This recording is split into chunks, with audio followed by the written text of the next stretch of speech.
There is a sound I have come to know better than any roar. It is the sound that comes after. It is the sound of 80,000 empty seats. It is the wind whistling through the upper decks of a concrete cathedral, carrying nothing but the ghost of last Sunday's noise. It is the click of a single cleat on polished concrete, echoing down a deserted tunnel long after the cameras have left. The lights have dimmed, and the world has moved on to the next game. This silence is the truth the roar obscures, and in that silence you can hear the echo of the bargain. The one that built this empire, and the one that broke the men who fought inside of it. I remember the roar. My God, do I remember it? It was a physical thing, a wall of pure, vibrating energy that hit you in the chest before you even heard it. It was the soundtrack to a secular American religion, broadcast in living color into 100 million homes every Sunday. Television created that. It took a regional sport, a rough pastime played on muddy fields, and it forged it into a national mythology. It gave us gods in shoulder pads. It wrote our narratives in slow motion and heroic music. It sold us a war every weekend, a clean war, with clear heroes and villains and a 2-minute warning. But the roar was a lie, a beautiful, exhilarating, profitable lie, because the television did not just broadcast the game, consumed it. It demanded a product, and in that demand, it transformed the players from athletes into something else entirely. They became narrative characters in a weekly drama. They became physical assets on a corporate balance sheet. Their bodies were no longer their own. They were the delivery system for the spectacle. The television deal, you see, was the deal with the devil. It saved the National Football League from obscurity, and in return, it demanded its soul. Let me tell you about a Monday night, not just any Monday night. October 17th, 1983. The Miami Dolphins hosting the New York Jets. They would call it the Epic in Miami.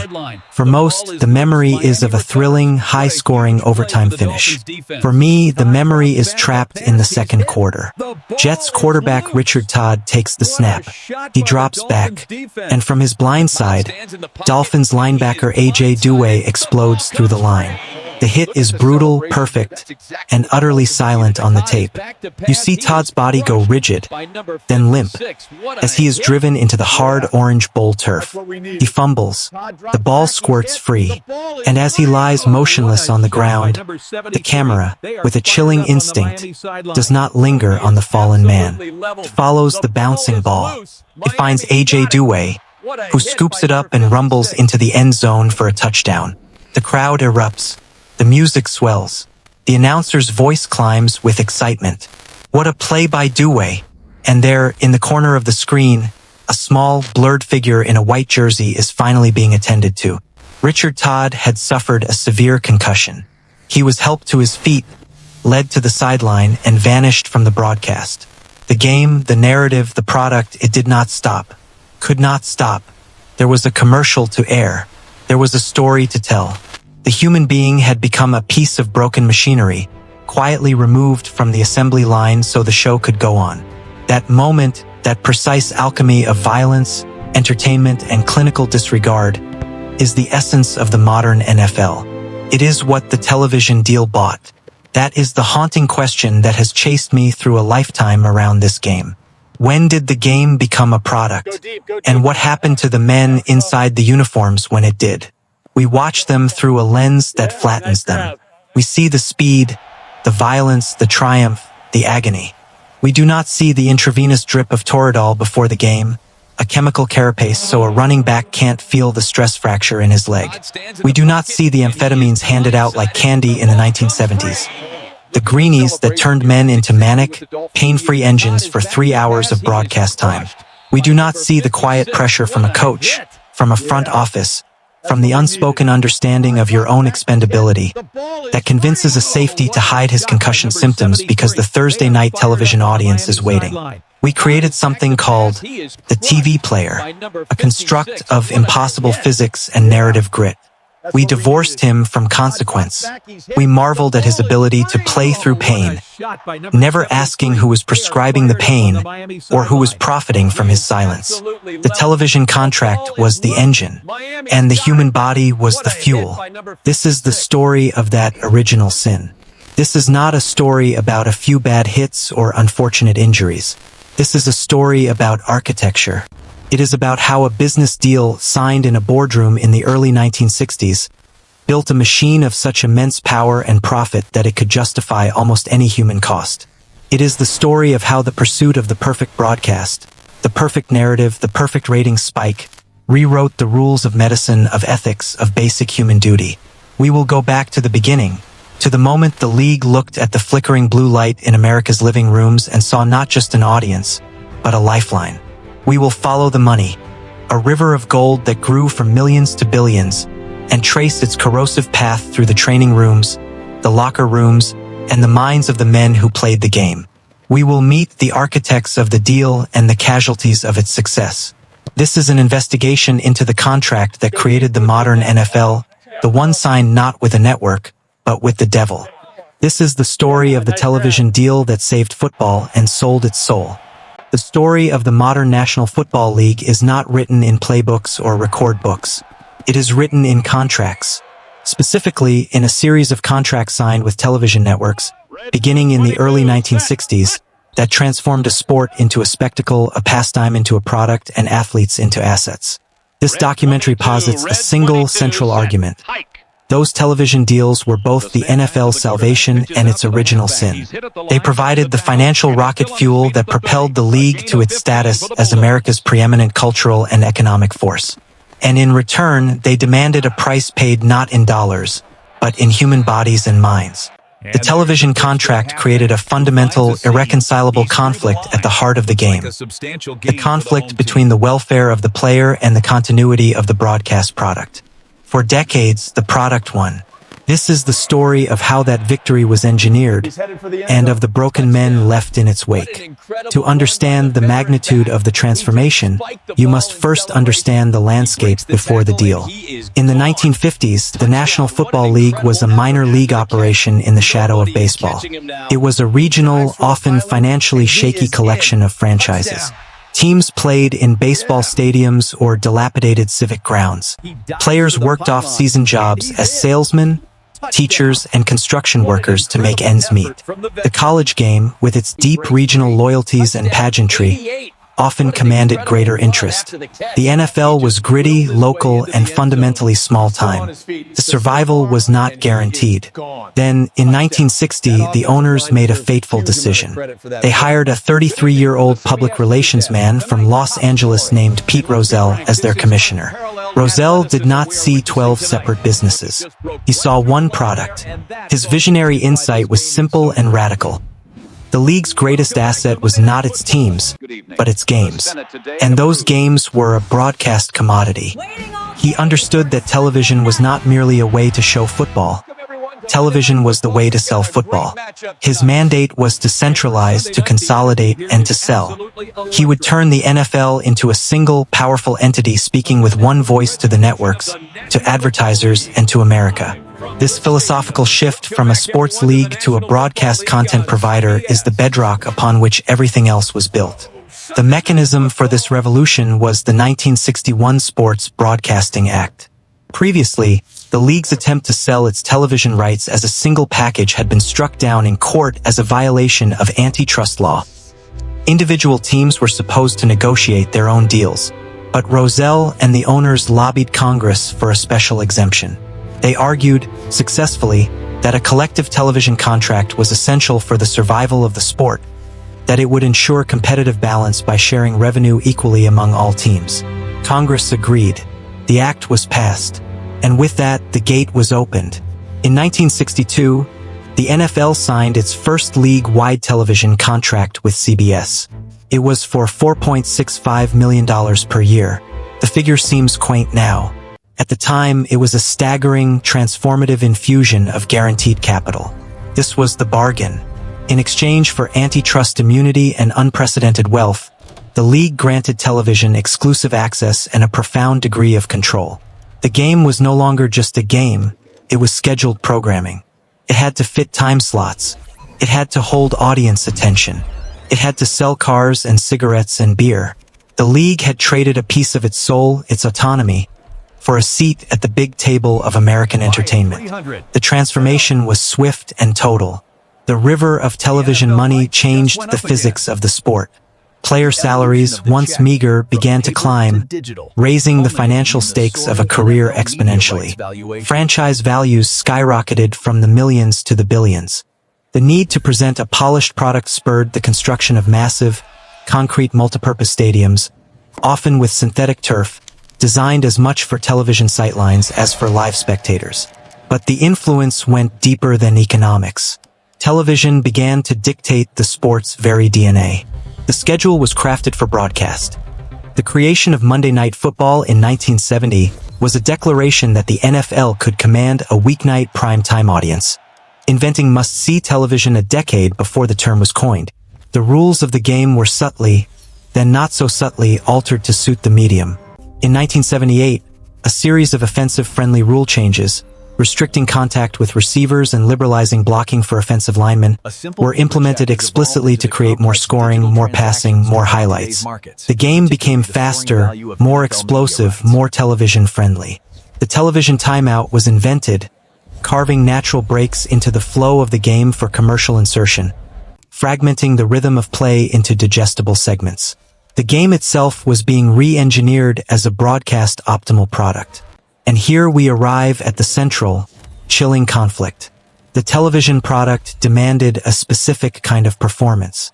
It demanded peak physical specimens operating at the absolute limit of human capability, week after week, in a narrative of dramatic, often violent, confrontation.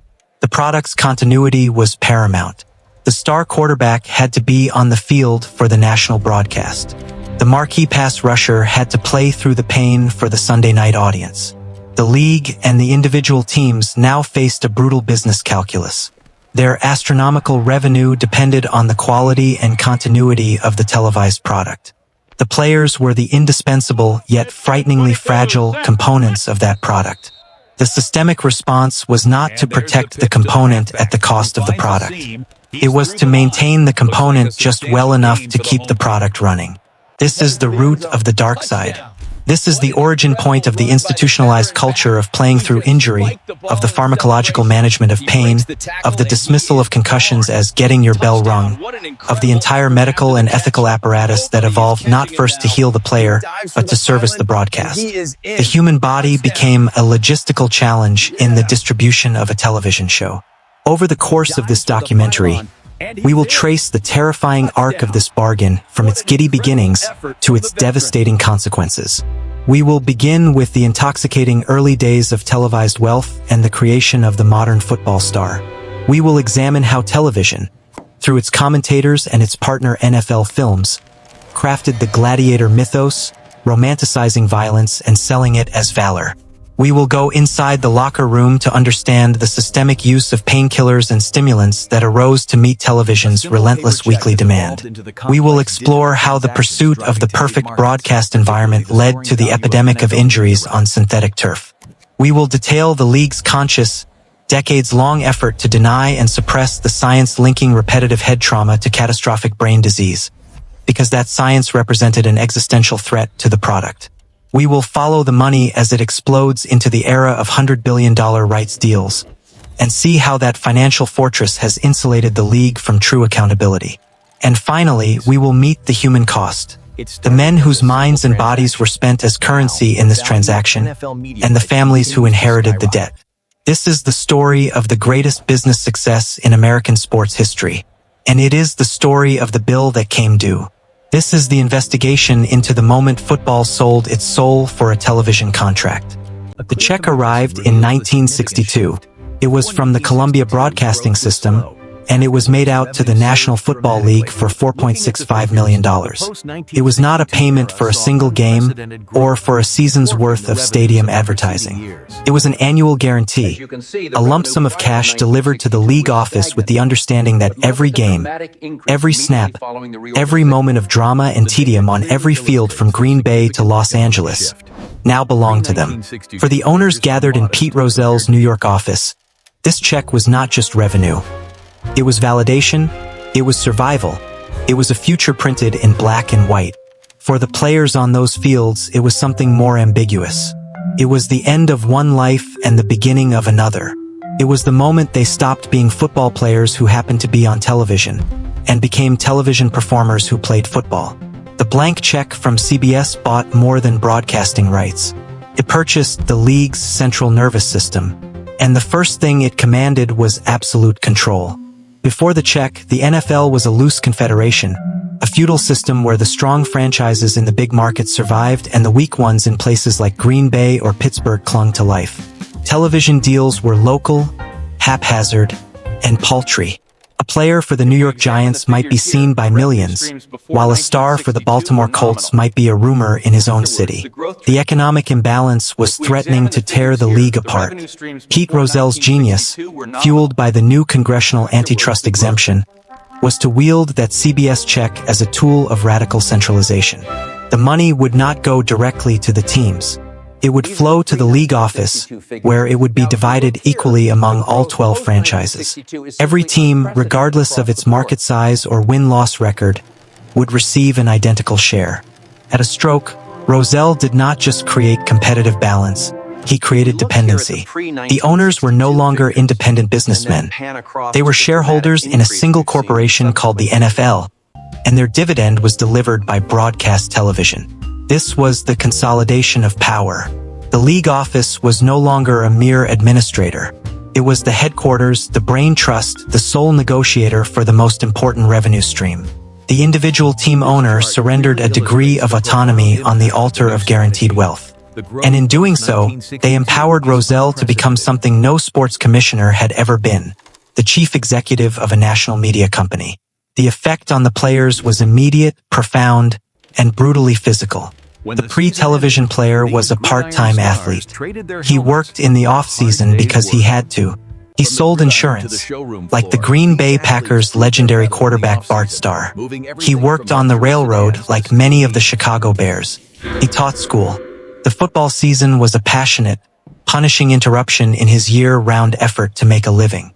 The money from the game itself was often insufficient to live on. But the CBS check and the ones that followed in ever-increasing amounts changed the calculus. As the league's revenue exploded, a small but significant trickle began to reach the players in the form of higher salaries. The side job began to fade from necessity to optional. For the first time, a man could contemplate being just a football player. This was touted as progress, as professionalism. And it was. But it also created a new kind of trap. When football was your side job, your identity and your economic survival were not exclusively tied to your physical durability. When it became your only job, everything was at stake.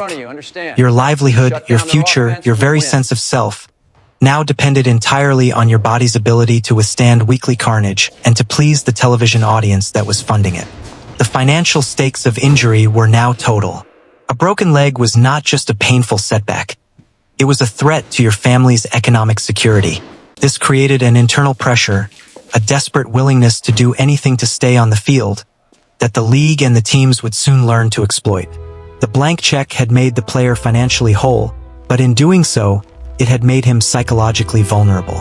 The new television money also fundamentally altered the relationship between the player and the owner.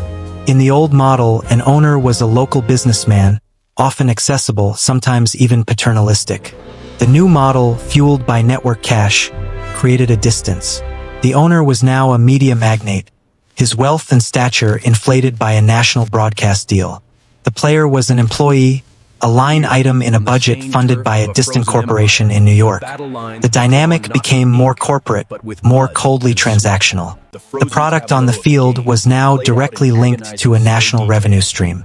This gave management a powerful new argument in every negotiation, every dispute. The television audience demanded excellence. The television audience wanted winners. The television contract, this abstract, omnipotent force, became the justification for every demand placed upon the athlete. Practice became more grueling, the season felt longer, because the product had to be perfected for its national audience. The player's body was no longer just his own concern. It was a piece of broadcast infrastructure. And infrastructure must be maintained. We can see the cultural shift in the artifacts of the era. Look at the newspapers from before 1962. The coverage is local, focused on hometown heroes and community narratives. Look at them after. The language changes. The lens widens. Players are discussed not just as athletes, but as stars, a term borrowed from Hollywood, from the very medium that was now defining them. The league itself began to think in terms of production. The launch of NFL films in 1965, with its slow-motion photography, its heroic narration by John Facenda, and its symphonic scores, was not an accident. It was a direct subsidiary of the television age, a factory designed to manufacture the mythology that the broadcast product required. It took the violent, chaotic reality of the game and distilled it into a cinematic epic, turned blood and mud into parable.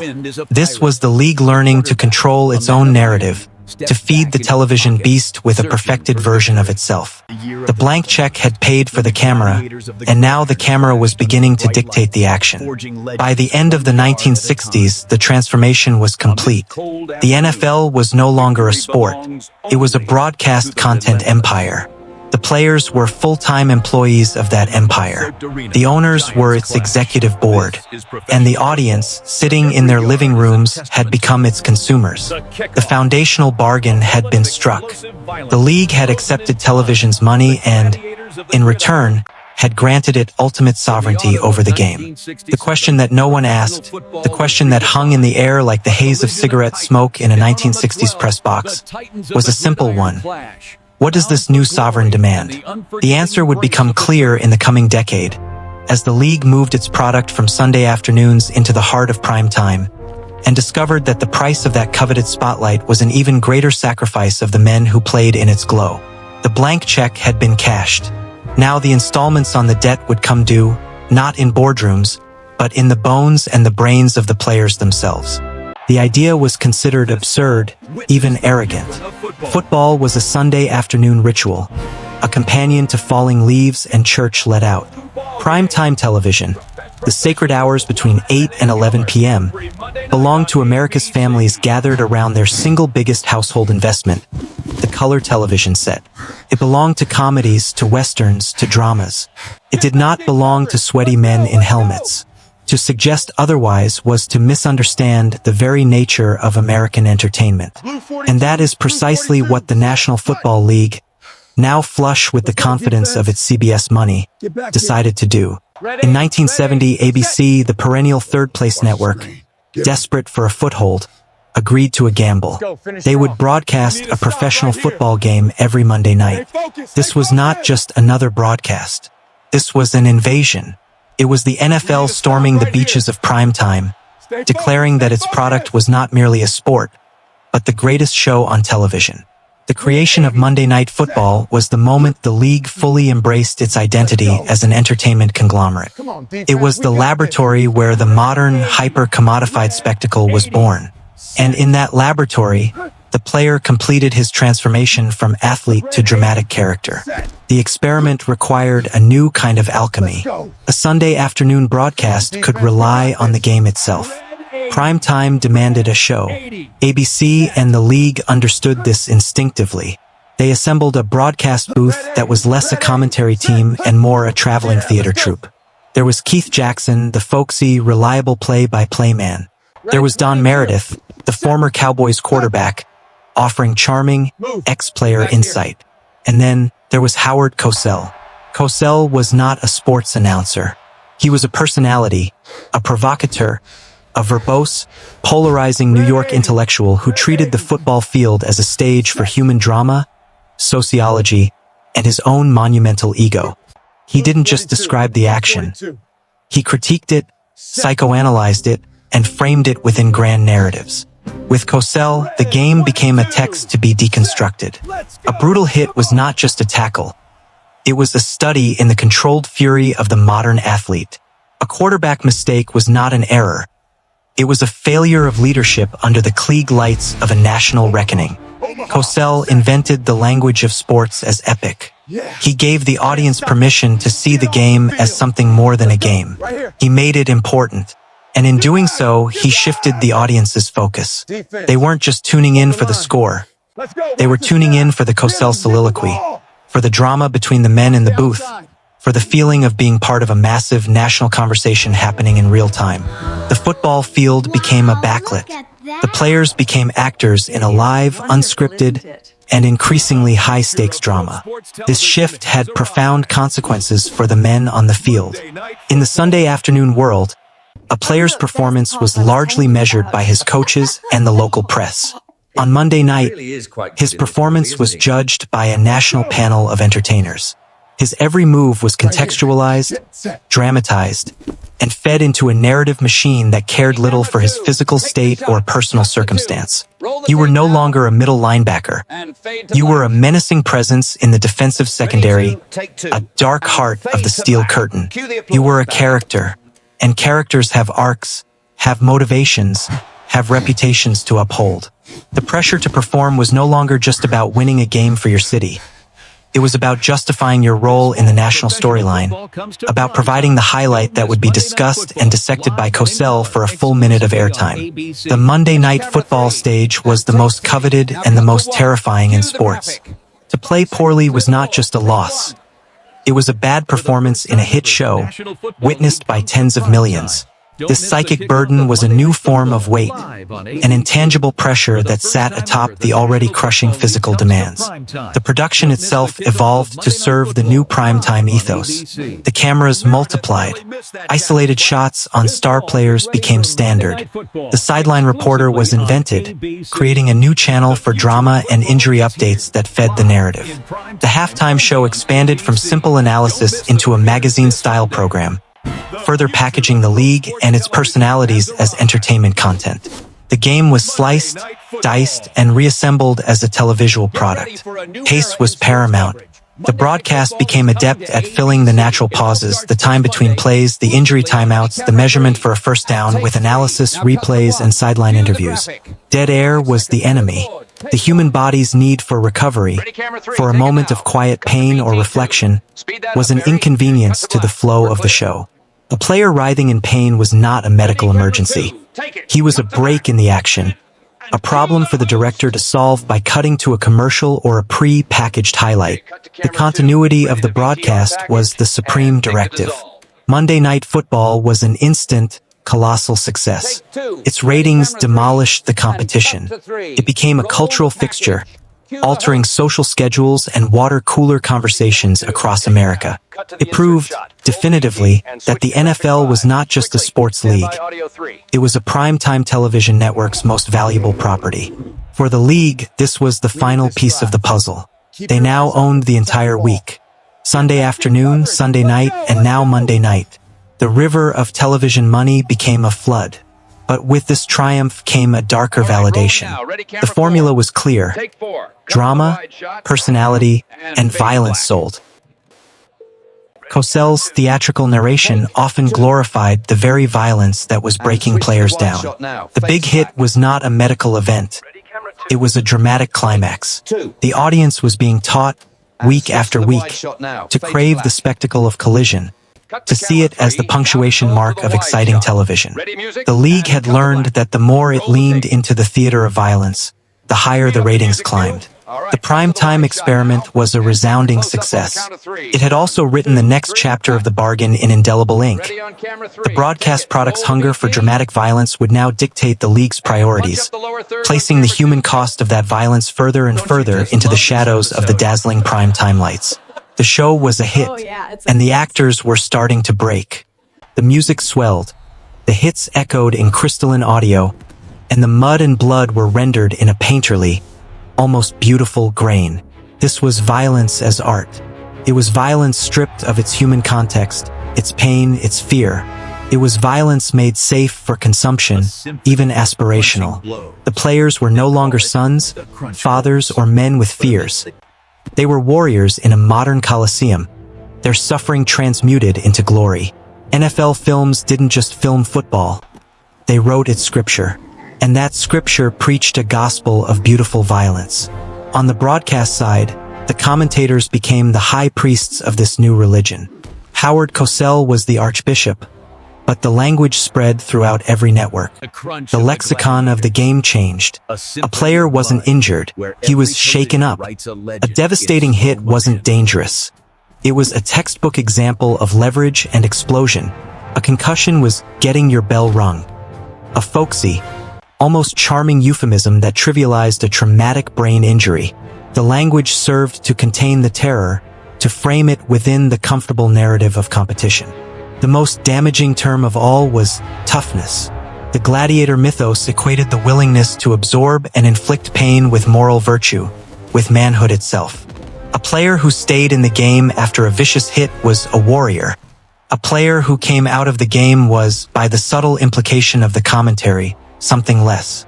The broadcast booth celebrated the hard-nosed style, the hard-hitting defense, the player who sacrificed his body. This constant verbal reframing performed a psychological sleight of hand on the audience and, crucially, on the players themselves. It taught us all to admire the wound, not to fear it. This manufactured mythology had a direct and corrosive effect on the player's psyche and the league's medical culture. When your entire worth is wrapped up in the warrior ideal, admitting injury becomes an act of cowardice, a betrayal of the myth. The culture of toughing it out was not an organic development of the sport. It was a cultivated product, watered by the narratives of NFL films and fertilized by the commentary of the television networks. Player internalized this. To look at a trainer after a hit was to risk being seen as weak, by your peers, by your coaches, and by the millions of voices in living rooms who had been taught by Facenda and Cosell to expect gladiatorial sacrifice. The medical staff, often employed by the team, operated within this same mythic framework. Their primary job, as perceived by the coaching staff and front office, was not necessarily long-term health. It was to facilitate the player's return to the mythic battlefield. The Gladiator Mythos created a powerful, invisible pressure that overrode basic medical caution. It turned sound clinical judgment into a betrayal of the warrior code. The most pernicious aspect of the Gladiator Mythos was its success. It worked. It made the inherently violent product not just palatable, but beloved. It sold millions of jerseys, built massive stadiums, and secured ever larger television contracts. The league had discovered that by wrapping the violence in a heroic narrative, they could exponentially increase its value. But this created a monstrous feedback loop. The more the myth was sold, the more the audience craved the hits that validated it. The networks, in turn, demanded more highlight reel collisions to promote their broadcasts. The league, sensing the commercial imperative, began to subtly encourage and later market this aspect of the game. The jacked-up segment on ESPN was a logical, ghastly endpoint of this process. A weekly celebration of the most brutal hits, set to rock music, with no mention of the cervical spines or brainstems involved. We did not see the torn ligament. We saw the ballet. We did not hear the concussion's silent ring. We heard the symphony. The violence of football, its intrinsic brutal core, did not sell itself to a mainstream American audience. It had to be translated, refined, and mythologized. This alchemy was performed not on the field, but in the editing suite and the sound booth. Two powerful forces collaborated in this great work of reinterpretation. The nascent, league-owned propaganda arm of NFL Films, and the narrative-driven commentary of the television broadcasters, led by Monday Night's Howard Cosell. Together, they constructed what I call the Gladiator Mythos. They took the chaotic, painful, often ugly reality of the game and recast it as a slow-motion epic of heroic, controlled violence. In doing so, they performed a critical and ultimately catastrophic act of sanitization. They severed the act from its consequence. They sold us the roar of the hit and carefully edited out the whimper of the aftermath. NFL Films, founded by Ed Sabol and his son Steve, was the league's in-house dream factory. Armed with 16mm cameras, slow-motion technology, and a boundless romanticism, they didn't document games. They canonized them. Their innovation was technical and philosophical. They placed microphones on the field, picking up the crunch of pads and the guttural screams of linemen. They used ground-level, slow-motion shots that turned a routine tackle into a soaring, balletic collision of bodies. And they married these images to the sonorous, godlike baritone of narrator John Facenda, whose voice seemed to emanate from the heavens themselves. In an NFL Films highlight, a defensive end was not just rushing the passer. He was a predator, stalking the pocket with primal intent. A running back breaking a tackle was not evading a man. He was shaking off the mortal coils of mere defenders. The Gladiator Mythos had become a market-tested product feature. The consequence was that any attempt to truly mitigate violence, to prioritize safety over spectacle, was now a direct threat to the core branding and profitability of the league. They had painted themselves into a corner with beautiful, heroic, slow-motion strokes. To protect the players was to dismantle the myth. And the myth was worth billions. We were all complicit. We bought the jerseys, we gasped at the highlights, we celebrated the warriors. We accepted the language of sanitized violence. The Gladiator Mythos was the most effective marketing campaign in sports history because it sold us a lie we desperately wanted to believe. That the violence had no cost, that the warriors were invincible, that the ballet had no casualties. It allowed us to enjoy the product without contemplating the price. But in the quiet of the training room, in the solitude of a darkened film session, the players knew the truth. The myth was a weight on their shoulders, a script they were forced to follow, a narrative that demanded their bodies as tribute. The symphony we heard was, for them, the sound of their own breaking. The ballet we admired was their stumbling, painful reality, stripped of its music and slowed down to hide the damage. The league had sold us a glorious war, and the players were the only ones living in the trenches, where the mythology crumbled into dust and pain. The star quarterback is not a patient. He is a franchise asset. The Pro Bowl pass rusher is not an injured man. He is a critical piece of broadcast content. This is the cold, clinical reality that took root in the NFL the moment the television contract became the engine of the enterprise. With millions of dollars in advertising revenue and national audience share resting on the presence of star players every Sunday, and then every Monday night, the pressure to field a competitive product became non-negotiable. Into this pressure cooker stepped two figures whose roles were irrevocably altered: the team doctor and the head athletic trainer. Once marginal figures, their status was elevated to essential management positions, but their primary allegiance faced a profound, often corrupting conflict. Were they healers sworn to the welfare of the individual? Or were they mechanics employed to service and repair the machinery of the television product? Too often, the institution demanded they be mechanics. The product, you see, had to flow, and the health of the men was frequently a secondary consideration to the continuity of the broadcast. The rise of these figures coincided precisely with the explosion of television revenue. In the early 1960s, a team trainer might have been a former player with a bucket of tape and a bottle of smelling salts. The team doctor was often a local orthopedist or general practitioner donating his time for tickets and prestige. But as the stakes grew, so did the roles. By the 1970s, the head trainer was a full-time, salaried executive, a pivotal conduit between the coaching staff and the playing roster. The team doctor, now frequently a highly paid specialist on retainer, held immense power. He had the final say on a player's availability. This power, however, existed within a clear hierarchy. His employer was not the player. It was the club. His paycheck was signed by the same owner whose franchise value depended on wins, which depended on stars playing, which depended on the television ratings they generated. This created an inherent systemic bias. The doctor's professional judgment now operated in the shadow of a multimillion-dollar business imperative. The institutional pressure was rarely a blatant command. It was a culture and atmosphere, a set of unspoken understandings. It was the owner asking the general manager for a status update on his star running back in the middle of the week.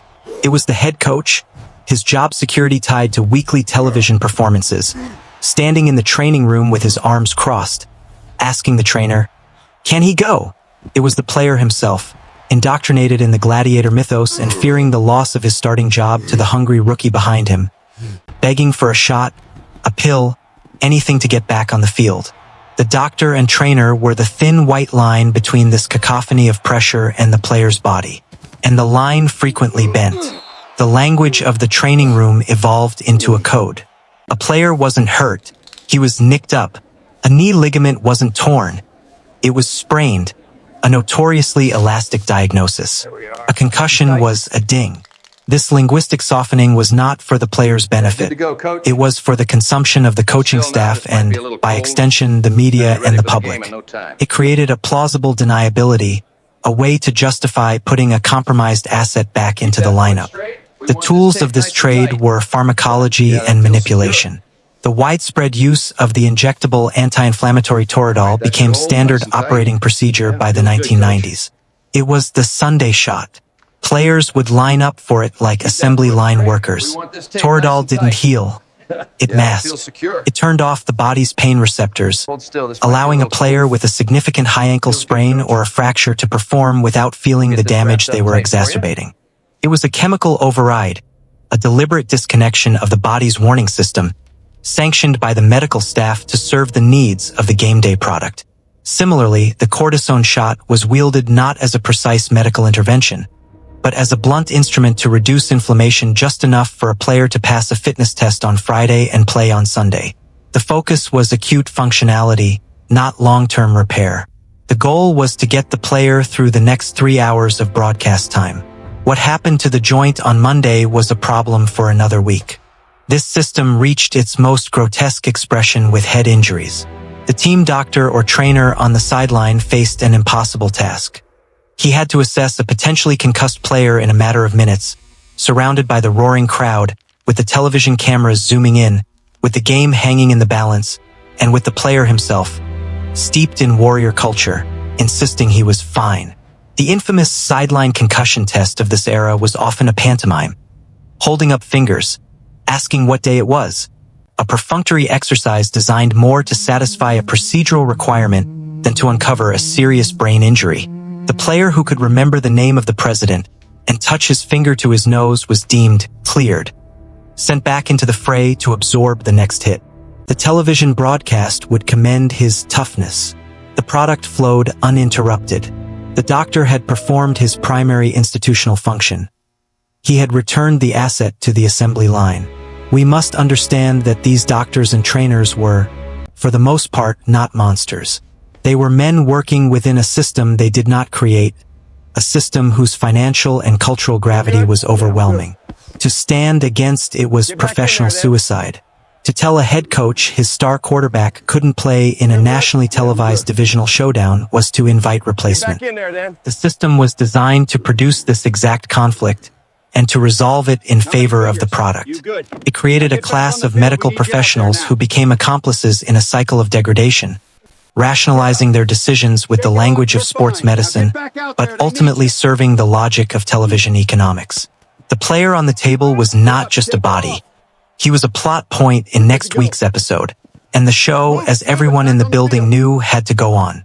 The river of television gold demanded it, and the men in white coats became its gatekeepers, tasked with a terrible duality: to heal the wounded and to feed the machine. The human body, in its natural state, was not designed for the modern NFL schedule. It requires time. Time for torn muscle fibers to knit back together. Time for inflammation to subside. Time for the brain, after the seismic shock of a concussion, to find its equilibrium again. The NFL, in its pursuit of total television dominion, declared war on time itself. The broadcast schedule, an ever-expanding empire of time slots and advertising inventory, became the unassailable king. And the king's decree was simple: more. More games in more windows for more audiences. The sacred 6-day gap between Sunday contests was no longer a biological necessity. It was inefficient, a wasted broadcast opportunity. So the league began to colonize the calendar. Sunday night, Monday night, and finally the great frontier of Thursday night. Each new broadcast window was a victory in the ratings war, a bold stroke on the television executive's map, and each one was a theft of recovery, of healing, of the very downtime that made the violent Sunday product possible. The players were no longer just athletes. They were shift workers in a 24/7 content factory, their bodies forced to adhere to a production timetable that respected neither physiology nor pain. The invasion began with Sunday Night Football, a logical extension of the primetime footprint.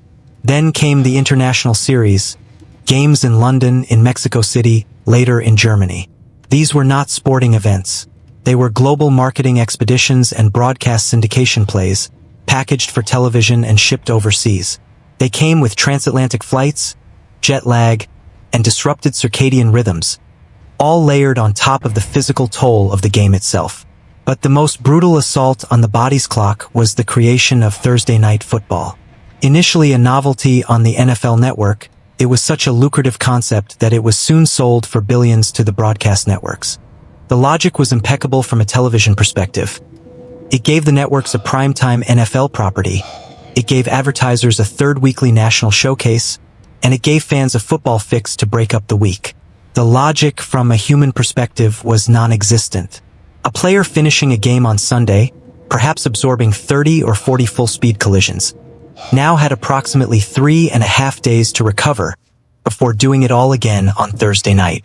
For the linemen, the linebackers, the running backs, the men in the trench warfare of the sport, this was a physical impossibility. The science is stark and unforgiving. Studies on NFL players show that soft tissue injuries, hamstring pulls, quad strains, high ankle sprains, increase significantly in Thursday games. The body has not had time to repair the micro-tears from the previous contest.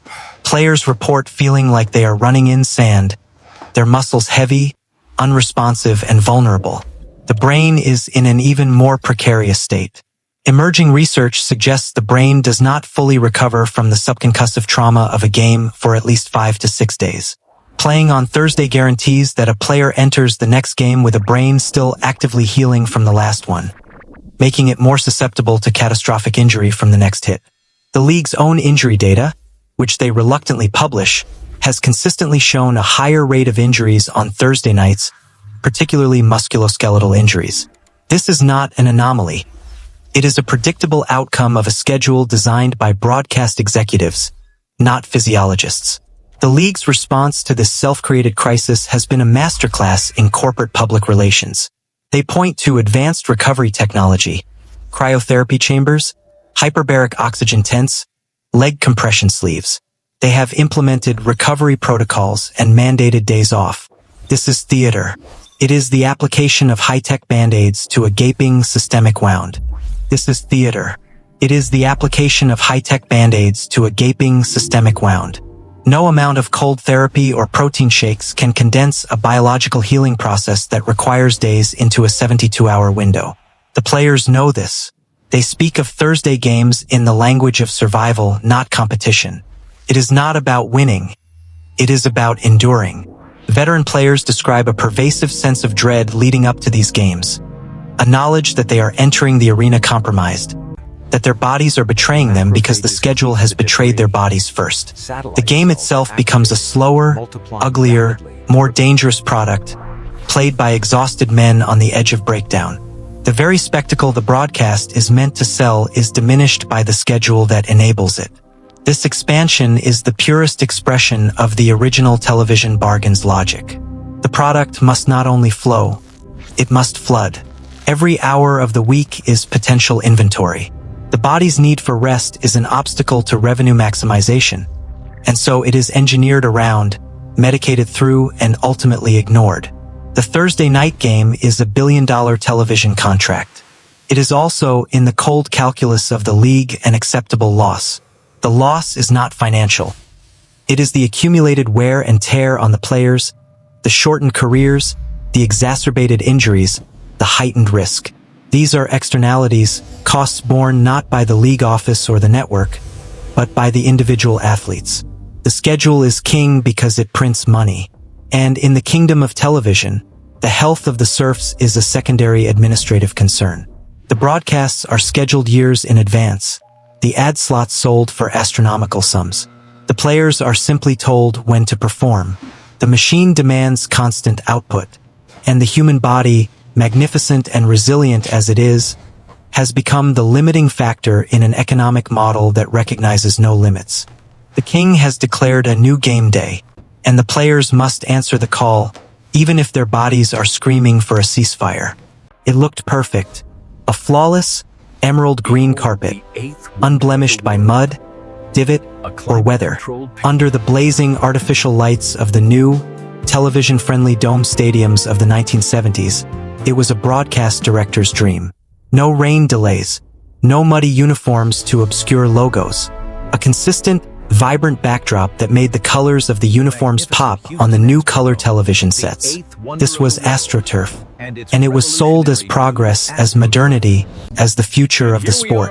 It was, in reality, a lie woven into millions of plastic blades. A lie that ignored the fundamental physics of the human body in motion. The move from natural grass to synthetic turf was not driven by player safety or the integrity of the game. It was driven by television aesthetics, stadium economics, and the demand for a multi-purpose, low-maintenance entertainment venue. In pursuit of the perfect broadcast image and the maximized use of their concrete palaces, the league and its team owners paved over the natural world. And in doing so, they paved the way for an epidemic of ruined knees, shredded ligaments, and abbreviated careers. The synthetic field was a television set, and the players were forced to perform their high-speed ballet on a surface of concrete disguised as grass. The rationale was seductively corporate. The dome stadiums like the Houston Astrodome, the Pontiac Silverdome, and the Seattle Kingdome were marvels of their age. They guaranteed sellouts regardless of weather. They could host conventions, concerts, and other events year-round, and they provided a controlled environment for television. But grass couldn't grow indoors. The initial solution in Houston was to paint the dirt green. The resulting farce led directly to the adoption of Monsanto's artificial surface, dubbed AstroTurf. It was a miracle of chemistry and convenience. It never needed watering, mowing, or resodding. It could withstand the pounding of football cleats one day and the setup for a tractor pull the next. For owners looking to amortize their massive stadium investments, it was a financial godsend. For television networks, it provided a pristine, predictable visual product. For the players, it was a hidden minefield. The physics are brutally simple. Natural grass and soil give way. When a cleat digs in, the earth absorbs and disperses the force, and the blade of grass itself tears free. On AstroTurf, the cleat grabs the woven plastic mesh, but the surface beneath, often a thin layer of foam over concrete, does not yield. The energy has nowhere to go, so it travels back up the leg. The foot, ankle, and knee become the shock absorbers for forces the surface was designed to resist. The result is what orthopedic surgeons call turf trauma, a specific, vicious category of non-contact injuries. The planted foot sticks, the body continues to torque, and the anterior cruciate ligament, the ACL, the essential stabilizer of the knee, tears with a sickening pop. The medial collateral ligament, the MCL, shreds. Ankles snap. Turf toe, a hyperextension of the big toe joint that can debilitate a player for months, became a signature injury of the synthetic era. These were not collisions. They were the body breaking itself against an unyielding stage. Players of the 1970s and 80s recall the sensation with a uniform dread. They talk about the heat, the artificial surface baking under the dome lights to temperatures over 120 degrees, burning exposed skin and dehydrating men at an alarming rate. They describe the carpet burns, deep, painful abrasions that ripped away layers of flesh, leaving raw, weeping wounds that stuck to bed sheets at night. But most of all, they talk about the fear of cutting, of planting, of making a sudden, explosive move. On grass, you could slide. On AstroTurf, you caught. Hall of Fame players like Lynn Swann and Mike Ditka became vocal critics, calling the surfaces criminal and blaming them for countless premature ends to promising careers. The data, though suppressed by the league for years, bore out their anguish. Studies eventually showed that the rate of knee injuries on artificial turf was significantly higher than on natural grass. The synthetic field was a predator, and its prey was the joint. The league's response was a combination of denial and incremental, profit-protecting adjustment. They blamed shoe companies, urging the development of turf shoes with different cleat patterns. A Band-Aid solution that tacitly admitted the problem was the surface, not the athlete. They invested in next-generation surfaces like AstroTurf 8 or Field Turf, which used infill of sand and rubber pellets to mimic soil. These were improvements, certainly. They were softer, cooler, and more forgiving than the original concrete carpets. But they were not grass. They still presented a higher risk of non-contact lower body injuries compared to a well-maintained natural surface. The fundamental conflict remained. The economic and broadcast advantages of a durable, multi-use synthetic field were deemed too great to abandon fully, even in the face of medical evidence. The television product demanded consistency and visual perfection, which synthetic turf guaranteed. The player's body demanded a forgiving, natural surface, which was often sacrificed. The synthetic field stands as a perfect metaphor for the television age's priorities. It was a solution to a business problem, stadium utility, and broadcast visuals that created a massive human problem. It valued the look of the game over the feel of it, the efficiency of the venue over the health of the performers. It turned the playing field into another piece of broadcast infrastructure, as unyielding and artificial as the Klieg lights above it. The players were not competing on a field of earth. They were performing on a television studio floor, designed for the camera's eye, with little regard for the catastrophic stress it placed on the machinery of their bodies. The emerald green carpet was a beautiful, durable, profitable illusion, and the men who ran and fell upon it paid for that illusion with pieces of their anatomy, their careers, and their long-term mobility. The perfect picture had a hidden cost, etched in the scars on 1,000 knees and the surgical records of a generation of players who learned, too late, that the ground beneath their feet was not their friend, but another demand of the product. In the darkened training room, hours before the television cameras would blink to life, the real pre-game ritual took place. It wasn't about strategy or motivation. It was about chemistry. A player would roll up his sleeve or drop his pants and receive the injection. Others would line up at the trainer's table, not for tape, but for a small, unmarked envelope containing a few pills. Greenies, they called them for their color, or bennies. They were amphetamines. And on the other side of the pharmacological ledger were the painkillers, codeine, Demerol, and later the injectable anti-inflammatory Toradol. This was not the furtive, outlawed drug use of later scandals. This was an open secret, a sanctioned, systematic program of chemical enhancement and pain suppression. It was the pharmaceutical answer to the central problem of the television era: how to make a battered, broken human body perform at peak capacity for 3 hours of live broadcast, week after week, for the entertainment of millions. The drugs were not a corruption of the game. They were a necessary component of its production.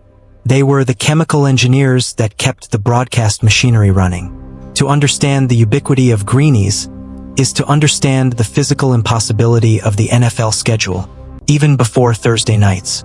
Players were exhausted. They were beaten up from the previous Sunday. The travel was grueling. The practices were brutal, and the mental focus required was immense. Amphetamines solved all of that. They provided a surge of energy, a hyper-focused intensity, and a suppression of fear and pain. They turned a groggy, aching man into a wired, aggressive competitor. They were, in the words of many players from that era, as common as aspirin. Trainers handed them out. Veteran players introduced rookies to them. They were part of the culture as ingrained as the playbook. The drug didn't just make you feel awake. It made you feel invincible, a state of mind perfectly suited to the Gladiator Mythos being sold to the public. The television audience saw a player flying around the field with manic energy. They did not see the chemical catalyst that made it possible, nor the crushing depression and exhaustion that followed when the drugs wore off. The painkillers operated on the other side of the equation. If amphetamines addressed fatigue and mental fog, painkillers addressed the physical wreckage. The logic was industrial. A star player with a high ankle sprain or a fractured rib was a critical piece of broadcast content. The television audience expected to see him. The advertising revenue depended on his presence. Healing him properly might take 3 to 6 weeks. The season was only 16 weeks long. The solution was not healing. It was masking. Injectable anesthetics like xylocaine would numb a specific area, a shoulder and knee, completely. Player could not feel the injury. He could perform. The risk, of course, was catastrophic. A numb joint cannot send warning signals. A player could tear a ligament to shreds without realizing it until the anesthetic wore off, by which point the damage was permanent and extensive.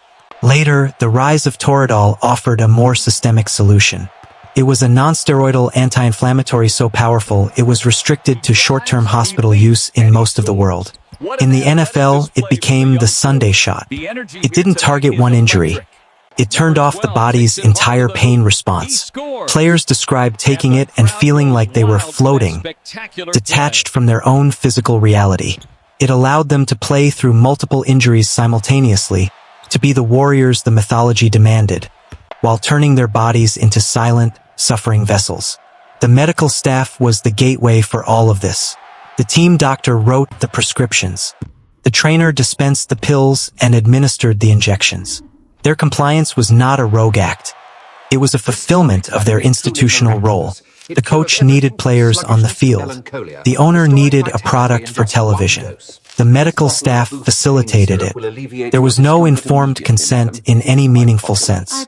Players were young, terrified of losing their jobs, and indoctrinated in a culture that prized toughness above all. When the team doctor or trainer offered a pill or a shot as the solution to get you on the field, it was presented not as a dangerous choice, but as your professional duty. To refuse was to be labeled soft, to risk your standing, to let down the team. The power dynamics were completely one-sided.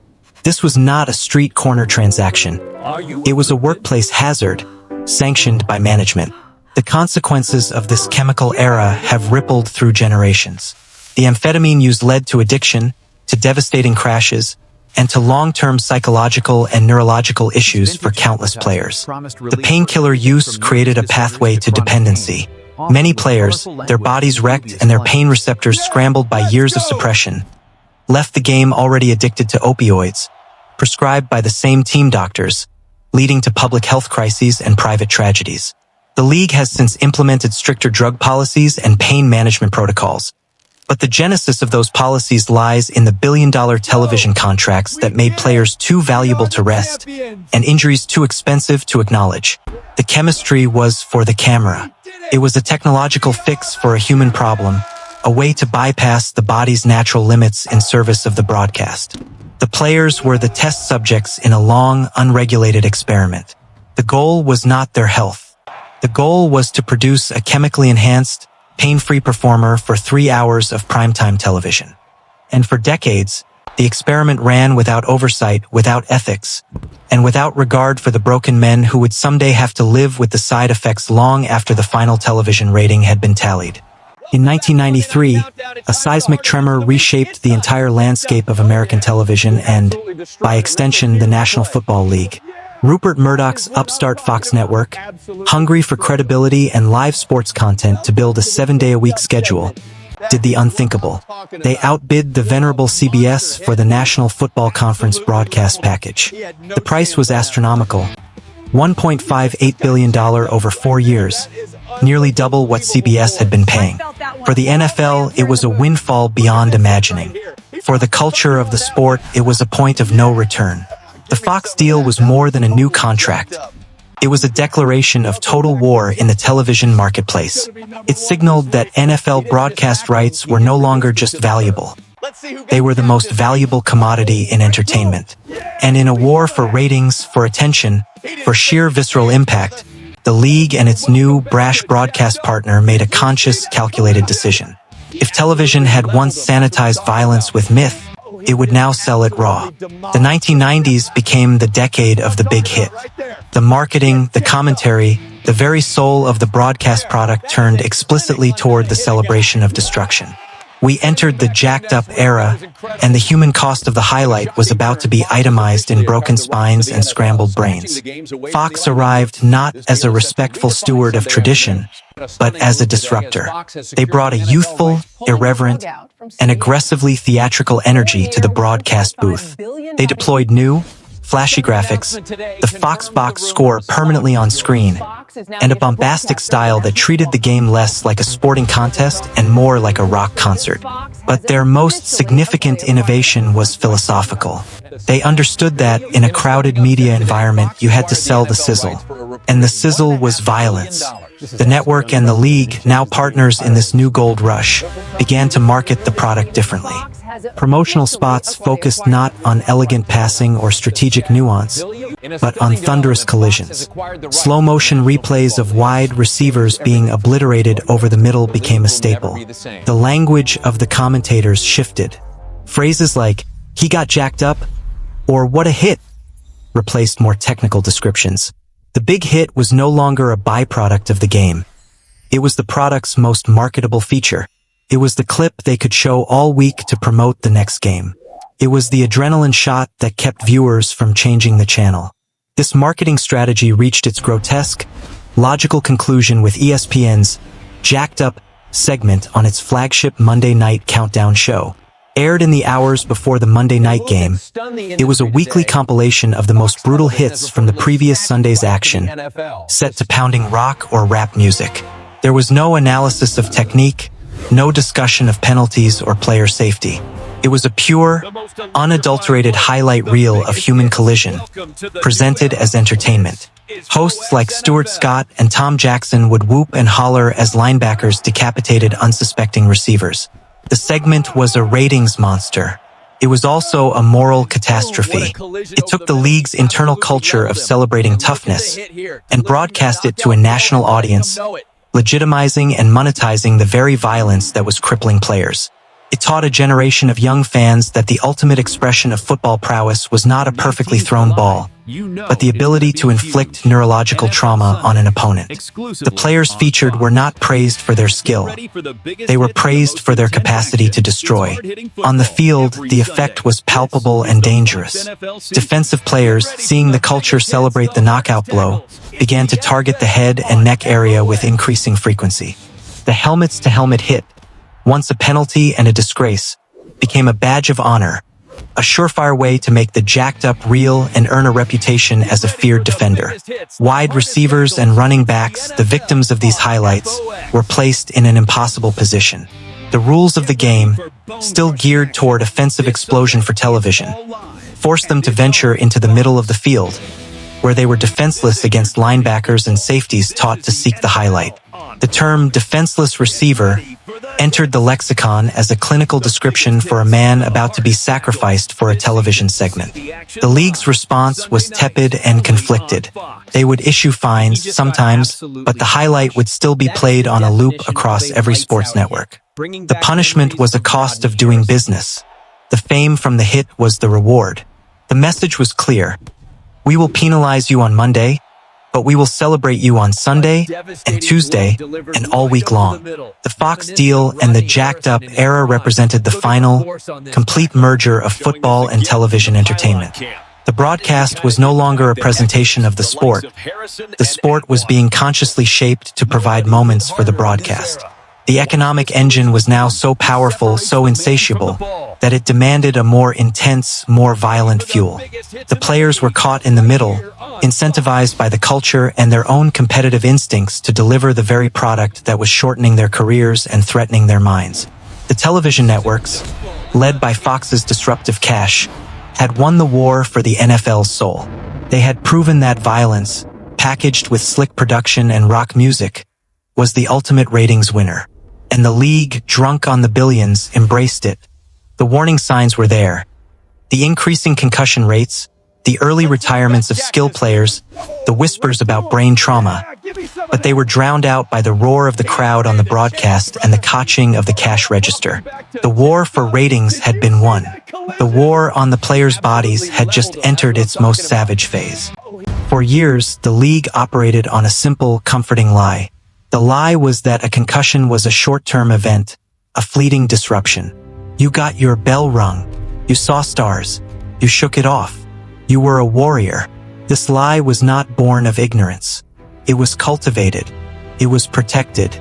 Because the truth, slowly emerging from autopsy suites and academic labs in the 1990s and early 2000s, represented an existential threat to the entire enterprise. The truth was that the brain, unlike a knee or a shoulder, does not simply heal. It accumulates damage.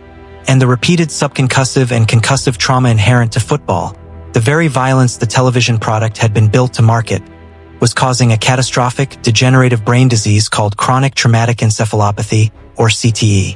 The league's response to this growing mountain of evidence was not a medical crusade. It was a public relations battle, fought with denial, obfuscation, and the creation of a theatrical sideline performance known as the Concussion Protocol. It was designed not to protect the player, but to protect the product. It was a television timeout for a medical crisis. The internal knowledge began with whispers. In 1994, the NFL formed the Mild Traumatic Brain Injury Committee, headed by a rheumatologist, not a neurologist, named Dr. Elliot Pellman. For over a decade, this committee became the league's fortress against science. They published a series of papers in a journal they controlled, insisting concussions were minor injuries with no long-term effects.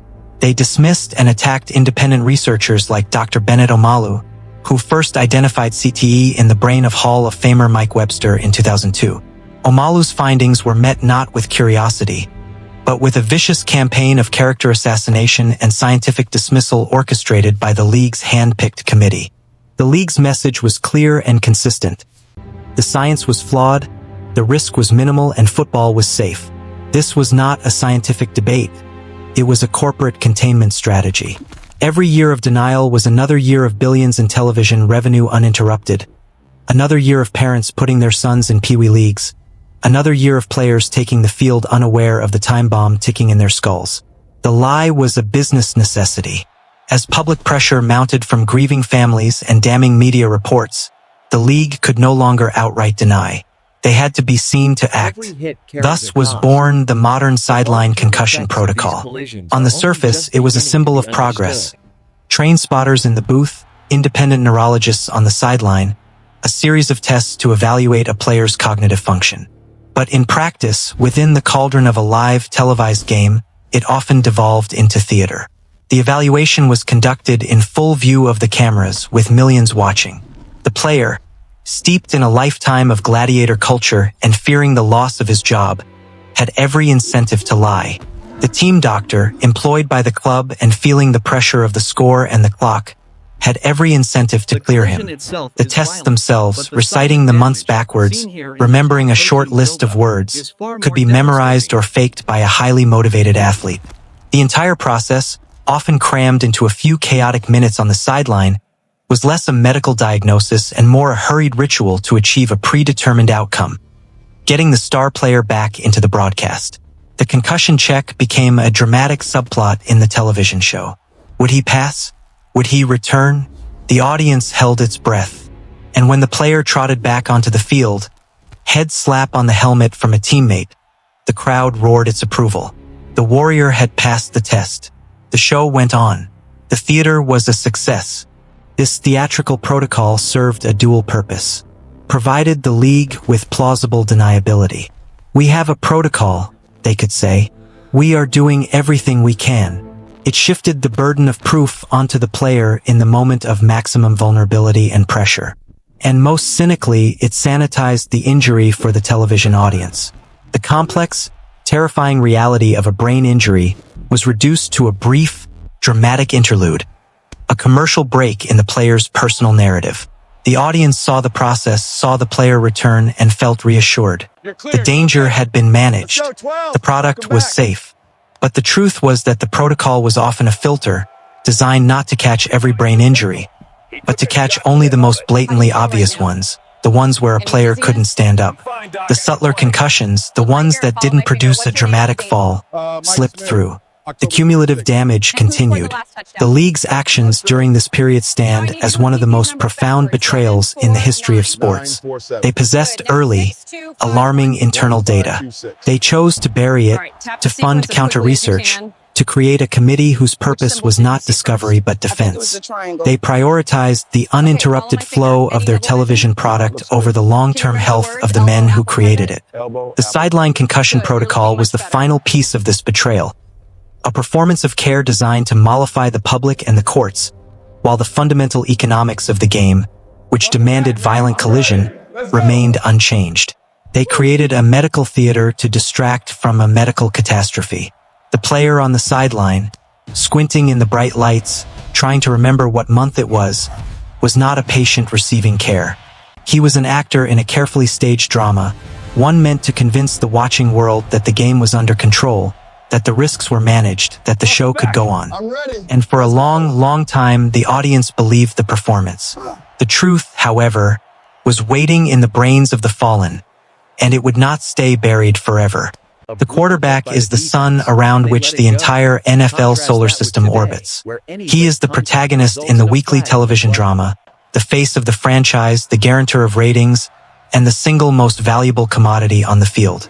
By the late 1990s and early 2000s, as television contracts entered the stratosphere, the league made a cold, calculating business decision. This asset needed greater protection. The violence that was being marketed and celebrated, the jacked-up hits, could not be allowed to threaten its most important investment. So, the league rewrote the rules of engagement. A series of penalties were enacted and enforced with increasing zeal: roughing the passer, hitting a defensive player, unnecessary roughness on hits to the quarterback's head or below the knees. The quarterback was placed in a protective bubble, a zone of relative safety in a sport growing more violent by the year. This was not an act of charity. It was risk management. And like all corporate risk mitigation, it had unintended consequences. By funneling violence away from the quarterback, the league did not eliminate it. They displaced it. They redirected its full, brutal force onto the less visible, less protected players at other positions, creating a hidden caste system of violence where the marquee star was shielded and the supporting actors were sacrificed. The economic logic was unimpeachable. A franchise quarterback under a $200 million contract is the engine of television ratings, jersey sales, and playoff revenue. An injury to that player doesn't just cost games. It costs the network viewers, it costs the league narrative, it costs hundreds of millions in franchise valuation. Protecting him was the single most important business decision a team and the league could make. The rules changes reflected this. Defensive players were now penalized, fined, and suspended for hits that, a decade prior, would have earned them a spot on the jacked-up reel. The Brady Rule, instituted after Tom Brady's 2008 knee injury, made it illegal to lunge at a quarterback's legs. The Carson Palmer rule expanded protection for a QB's knees even when he was in the pocket. The message to defenses was clear: the quarterback is untouchable.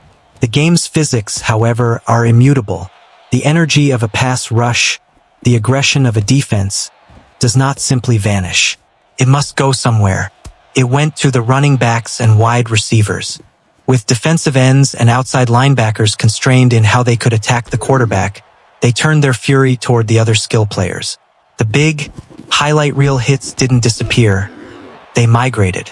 The crushing blow from a safety over the middle, the blindside crackback block on a linebacker, the brutal collision between a running back and a middle linebacker meeting in the hole. These became the new currency of defensive intimidation. These players, however, did not enjoy the same protective rules. A wide receiver extending for a catch over the middle could still be legally separated from the ball with a devastating hit to the torso, so long as the defender didn't lead with the crown of his helmet or target the head.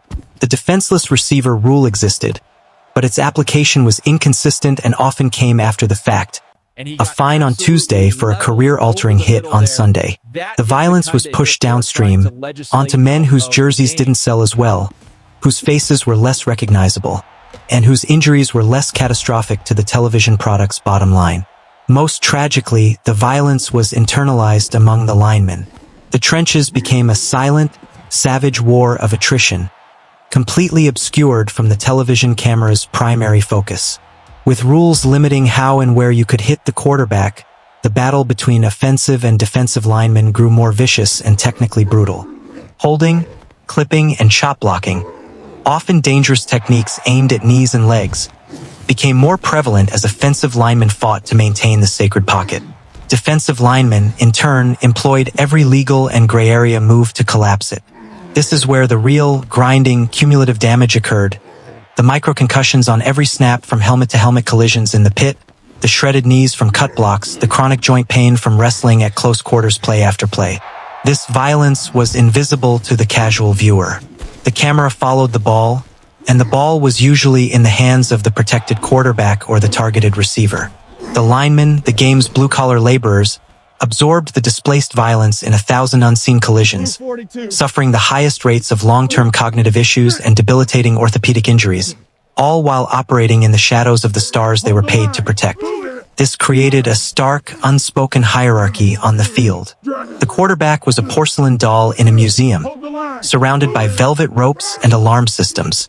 The skill players were stuntmen, paid to take spectacular, public falls for the entertainment of the masses. And the linemen were the stagehands, breaking their bodies in the dark to keep the lights on and the show running. Their sacrifices noted only in the fine print of the injury report. The league's rule changes were a masterstroke of corporate self-preservation, but they were also a confession. They admitted that the violence was too dangerous for their most valuable asset. Yet, rather than reduce the violence overall, they simply redistributed its burden onto the less valuable human capital. They protected the face of the franchise while ensuring the body of the game remained as brutal as ever. The quarterback's safety became a smokescreen, allowing the league to claim it was addressing player safety, while the machine of destruction hummed along, its gears merely recalibrated to grind up different men. The precious asset was secured. The cost was merely socialized among the rest of the roster. There is a moment of profound, naked vulnerability that now unfolds on national television. A young man, barely out of his teenage years, sits in a green room, surrounded by family, wearing a suit he cannot yet afford. He waits. A camera is shoved in his face, recording every flicker of hope, every tremor of doubt, every crushing moment of silence as names are called that are not his own. This is the NFL draft, and its evolution from a closed-door hotel meeting to a 3-day primetime television extravaganza is the ultimate expression of the league's transformation into a content factory. The draft is no longer an administrative procedure. It is reality television, a gladiatorial auction for the television age. It is where the league completes the commodification of the human athlete, reducing young men to measurable assets, packaging their dreams as narrative, and selling the tension of their fate as entertainment. The combine is the scouting combine. The draft is the finishing school of objectification. And the pressure it places on these assets is a uniquely modern form of cruelty designed for ratings. The journey to the green room begins in Indianapolis at the NFL Scouting Combine. This is where the metaphor of the slave auction becomes uncomfortably literal. Young men are weighed, measured, and poked. They are made to run, jump, and lift in identical skin-tight uniforms, their bodies reduced to quantifiable data points of 40-yard dash times and vertical leap inches. Team doctors, representing multimillion-dollar investments, perform invasive physical examinations, scrutinizing every ligament and joint. They are subjected to psychological testing and interviewed in rapid-fire sessions where they must perform their personality, proving they are a high-character asset. The television coverage of the combine mirrors this dehumanization. Analysts dissect their measurables like cattle at a state fair. They speak of upside and red flags, of motor and intangibles. The young man's lifetime of achievement, his college career, his personal story, all are secondary to the raw, athletic data his body can produce. The combine is the processing plant where the human being is stripped down to his component parts, evaluated for durability and performance potential, and given a preliminary price tag. It is broadcast on television because the public has been trained to consume this form of evaluation, to participate in the fantasy of management. Then comes the draft itself. Moved to prime time in 2010, it is a masterclass in manufactured drama. The commissioner walks to the podium in a theater filled with screaming fans. The clock ticks down. The tension is edited, amplified, and sold. The picks are not just selections. They are narrative events. With the first pick in the NFL draft, becomes one of the most dramatic phrases in sports. The television production cuts between the war rooms, where general managers play the role of tense strategists, and the green rooms, where the human drama of anticipation and heartbreak plays out in real time. The player reaction, the tears of joy, the bear hug with his mother, the donning of the team hat, is the emotional payoff, the cathartic climax of a storyline the network has been building for months. It is brilliant television. It is also a profound violation. These young men are at the most emotionally charged moment of their lives, and they are required to perform it for the camera, to provide the raw emotion that fuels the broadcast. Their deepest dream realized becomes content for millions. For the player, This process imposes a psychic burden that begins long before draft night and never truly ends. From the moment he declares for the draft, he ceases to be a college athlete and becomes a financial instrument. His every move is analyzed. A bad combine performance can cost him millions. An ill-advised tweet can label him a character risk. The pressure to present a flawless, marketable product, both physically and personally, is overwhelming. He hires an agent, a trainer, a media consultant. He is prepped for interviews, coached on his smile, taught to speak in cliches that satisfy the corporate NFL worldview. The draft itself is a public ranking of his worth. Being picked in the late first round instead of the top 10 is not just a slight. It is a public declaration that you are less valuable, a verdict delivered in front of your family and the entire nation. The congratulatory phone call from the coach is also a transaction. Your labor has been purchased. You are now an asset on a roster, expected to appreciate in value. This system, so perfectly tailored for television, creates a dangerous precedent. It teaches the player, from the very moment he enters the league, that he is a commodity. His value is extrinsic, determined by scouts, executives, and television analysts. His humanity is a sidebar to his utility. This mindset follows him into the locker room. The first-round pick carries the weight of his draft capital. The undrafted free agent fights for every scrap of respect. The system inherently creates a hierarchy based on perceived investment, not on the merit of the man. When injuries occur later, this foundational objectification makes it easier for the institution to make cold decisions. The highly drafted asset might be coddled and protected. The lower-round pick might be rushed back or discarded. The draft, in all its primetime glory, is the induction ceremony into a world that will always see you, first and foremost, as a piece of property with a price tag. The television lights that make you a star are the same lights that dissolve your humanity, leaving behind only the silhouette of an investment, waiting to see if it pays off. For decades, the league controlled the narrative. They had the broadcast trucks, the editing suites of NFL films, and the symbiotic relationships with television networks.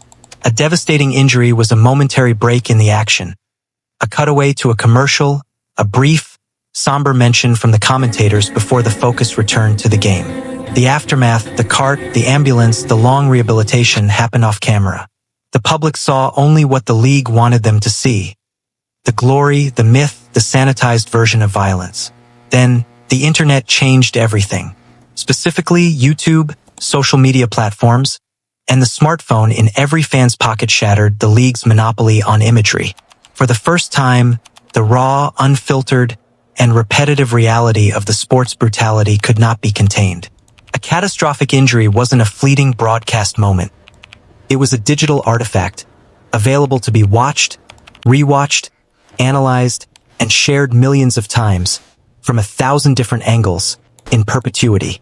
This was digital reckoning. The league could no longer hide the consequences of its product. And the public, forced to confront the graphic truth, began to turn its gaze from the spectacle to the human wreckage. YouTube became a public archive of trauma. A fan in the stands with a camcorder, later a smartphone, could capture a gruesome leg fracture or a player lying motionless on the field. Within hours, that clip would be uploaded, titled, and disseminated across the globe. It would be slowed down, zoomed in, set to music by tasteless aggregators, or analyzed with genuine horror by concerned observers. The injury was no longer a private tragedy within the football family. It was a global public event. The league's broadcast partners, bound by a semblance of decorum, might show the injury once or twice. The internet showed it 1,000,000 times. It showed the before, the during, and the agonizing after. It showed the same types of injuries, the same knee ligaments exploding, the same neck snapping back, the same players going limp, over and over again, creating a visceral, undeniable pattern. The big hit highlight, once celebrated, now lived alongside the graphic injury clip. The two were inseparable, two sides of the same coin, and the digital age forced everyone to look at both. Social media amplified this reckoning into a crisis of conscience. Twitter, Facebook, and later Instagram became the public square where the conversation happened in real time, outside the control of league-approved channels. When a player like Buffalo Bills' Kevin Everett suffered a catastrophic spinal cord injury in 2007, the discussion wasn't limited to post-game shows. It erupted online, with fans, journalists, and former players expressing shock, grief, and asking hard questions about safety. Hashtags like #PrayForPlayer became commonplace, but so did debates about the sport's sustainability. Former players, liberated by retirement and digital platforms, began to speak with shocking candor about their own suffering, the chronic pain, the cognitive issues, the struggles with addiction. Their testimonials were no longer filtered through team PR or friendly journalists. They were raw, direct tweets and Facebook posts that painted a picture of a life after football that was a far cry from the glory promised in the NFL film's highlights. The digital public square gave a voice to the casualties, and their chorus became impossible to ignore. This digital onslaught created a public relations nightmare of unprecedented scale. The league's traditional playbook, issue a brief statement, express concern, and control the visual narrative, was obsolete. They were now in a 24/7 battle against user-generated content and viral outrage. Every major injury became a multi-day news cycle, fueled by online commentary and graphic video. The league's denials about the long-term effects of concussions, once confined to scientific journals and courtrooms, were now juxtaposed online, in real time, with video of a staggering quarterback or a former player's family describing his dementia. The contrast was damning. The digital age made the league look not just negligent, but dishonest. It eroded the trust of a new generation of parents, who now had instant access to information about CTE and could easily find video evidence of the violence they were being asked to let their children participate in. The product's appeal was being corroded by the very technology that was supposed to spread its gospel. The league's response was a frantic, often clumsy, attempt to catch up to a revolution it could not control.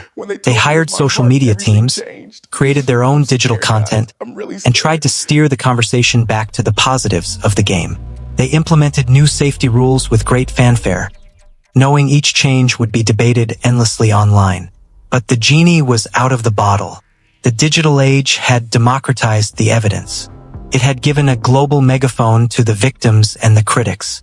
It had made the hidden cost of the Sunday spectacle transparent and unavoidable. The league could no longer sell the myth without the counter-narrative being just a click away. The digital reckoning didn't just expose injuries. It exposed the fundamental hypocrisy at the heart of the enterprise. It forced a public conversation about the morality of the sport itself. A conversation that took place not in boardrooms or on sanctioned broadcasts, but in the chaotic, unfiltered, and brutally honest arena of the internet. The league had spent decades building an empire on controlled imagery. The digital age tore down the walls of that empire, and for the first time, the whole world could see the crumbling foundations and the human cost of its construction. By 2011, the National Football League faced a threat more dangerous than any rival league, more damaging than any television ratings dip. The threat was not on the field, but in the courtroom. A gathering storm of litigation, fueled by the digital reckoning and the pioneering work of neuropathologists, was poised to do what no opponent ever could: expose the economic engine of the sport to discovery, to sworn testimony, and to potentially crippling financial liability. Thousands of former players, their minds and bodies broken, had united in a class action lawsuit against the league. They alleged a decades-long conspiracy to hide the dangers of concussions and brain trauma. This was no longer a public relations problem. It was an existential financial one. The league's response to this dual-front crisis, first in the 2011 collective bargaining agreement negotiations with current players, and then in the 2012 settlement of the concussion lawsuit with former players, was not driven by medical ethics or a sudden awakening of conscience. It was a cold, sophisticated business calculation. The goal was to contain the threat, to quantify the risk, and to protect the television revenue model at all costs. The lawsuits were not about justice. They were a catastrophic cost of doing business, and the league moved to settle the bill on terms that ensured the survival of the enterprise. The 2011 lockout and subsequent CBA negotiations provided the first window into this defensive strategy. While publicly framed as a dispute over revenue splits between owners and players, A critical, less publicized battle was being waged over the future of health and safety provisions, and, more importantly, over liability. The owners, knowing the concussion litigation loomed, sought to insert clauses that would protect them from future lawsuits by active players. They pushed for a definitive statute of limitations on injury claims and aimed to strengthen the language that made arbitration, not the court system, the sole venue for player grievances. The players, led by the NFLPA, were focused on improving immediate benefits, pensions, and reducing the physical toll of the season. They won some concessions: reduced off-season workouts, limits on full contact practices. But in the complex legalese of the final agreement, the league secured powerful shields against the legal fallout from the concussion crisis. They were building a fortress, using the collective bargaining process to immunize themselves from the very men currently playing the game, ensuring that today's on-field trauma would not become tomorrow's successful lawsuit. Then came the main event, the concussion lawsuit settlement of 2012. Facing the horrifying prospect of discovery, where internal memos, emails between team doctors, and the minutes of the mild traumatic brain injury committee would be made public under oath, the league pivoted to settlement with stunning speed. The original settlement amount, later adjusted, was $765 million. The headlines proclaimed it a landmark victory for the players. In the cold light of corporate finance, it was a bargain. A bargain struck to preserve the product. Consider the math. The NFL was on the verge of signing television contracts worth nearly $40 billion. A $1 billion settlement, even adjusted upward later, was a one-time charge, a rounding error on the balance sheet when amortized over the life of the broadcast deals. It was a price worth paying to avoid a discovery process that could have revealed a pattern of deception so damning it might have alienated sponsors, scared off networks, and fundamentally poisoned the public's relationship with the sport. The settlement was a cost-benefit analysis made real. The cost was a capped payout to injured men. The benefit was the preservation of a $10 billion a year business. The structure of the settlement itself revealed its purpose: damage containment, not restorative justice. The agreement created a claims process so Byzantine, so burdened with red tape and narrow diagnostic criteria, that many of the most severely afflicted players or their families would struggle to qualify. It used the terminology of monetary awards for specific diseases like ALS, Parkinson's, and dementia, but it did not require the NFL to admit guilt or wrongdoing. Most crucially, it drew a line in the sand. It covered retired players up to the date of the settlement. It did not cover current or future players. The league had effectively quarantined the liability from its past, paid a predetermined sum to make it go away, and erected a new legal framework, bolstered by the 2011 CBA, to protect itself from the present and future. The concussion crisis was being managed as a discrete, finite financial liability, not an ongoing moral failing. The message to the television networks, sponsors, and investors was clear. The problem has been solved. The lawsuits are settled. The product is secure. The river of television gold will continue to flow unimpeded. The league had successfully translated a profound human tragedy into a balance sheet transaction. They had calculated the cost of broken men and found a number they could afford. The 2011 CBA and the 2012 settlement were not victories for player safety. They were the legal and financial engineering required to inoculate the broadcast product from the consequences of its own violence. They allowed the league to turn the page, to speak of a safer game going forward, while burying the evidence of the dangerous game they had promoted for decades. The lawsuits threatened the product. The settlement purchased its future. And in that transaction, the legacy of thousands of men was converted into a confidential line item, a business expense written off against the greatest entertainment profits in history. The game could go on.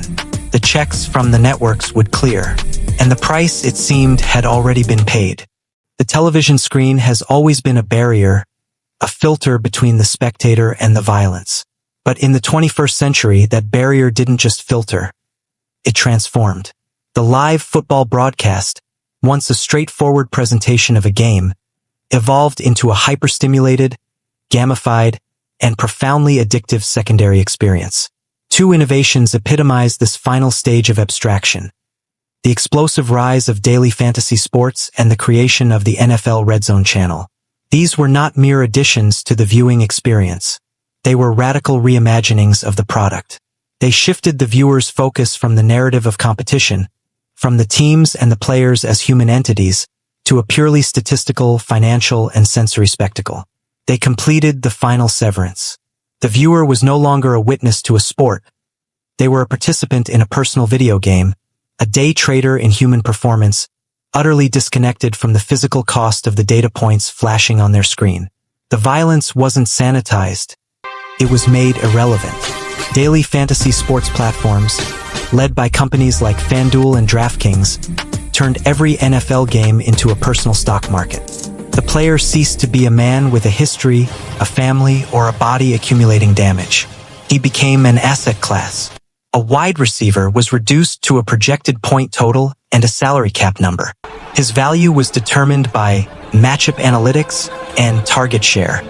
The viewer's emotional investment was no longer in the fortunes of a city or a team, but in the statistical output of a disparate collection of individual athletes they had purchased for the weekend. A crushing hit that knocked a running back out of the game wasn't a tragic injury. It was a busted lineup, a bad investment. The language of the gladiator was replaced by the language of the hedge fund manager. Leverage, value plays, ceiling. This framework encouraged a chilling form of objectification. Fans openly rooted for injuries to players on opposing fantasy teams, or lamented a star's concussion not for his health, but for its ruinous effect on their betting portfolio. The human reality of the sport, the pain, the recovery, the fear, was noise interference in the pure signal of statistical production. The player's body was merely the hardware running the software that determined your financial gain or loss. Simultaneously, the NFL Red Zone channel, launched in 2009, perfected the art of sensory overload and context annihilation. Host Scott Hansen promised every touchdown from every game.